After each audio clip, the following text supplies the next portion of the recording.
A new report from the Washington Post says that in 2022, TikTok offered the U.S. government a deal that would give it unprecedented control of the app. The Biden administration ended up rejecting the deal. Hillary Vaughn explains.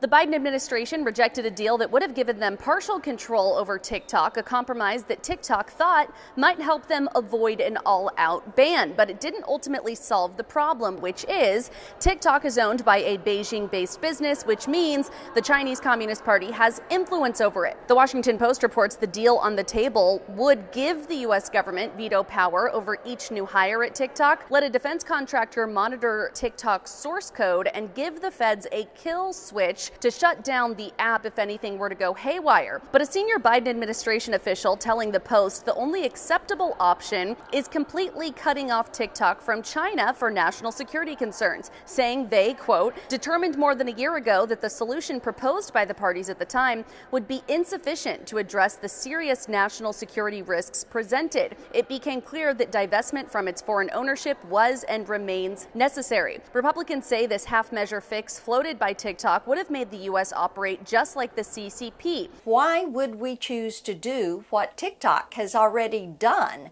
And that is to give the government access. Time is ticking for TikTok to put themselves up for sale and find a buyer if they want to continue to be on smartphones in America. But instead of doing that, they are busy suing over the divestment order signed into law by President Biden. A U.S. appeals court in D.C. will be hearing the case and has fast-tracked the process to get a ruling by December 6th, leaving time for the Supreme Court to weigh in if needed. Now, TikTok has until January 19th to divest to an American company or face a ban. In Washington, Hillary Vaughn, Fox News.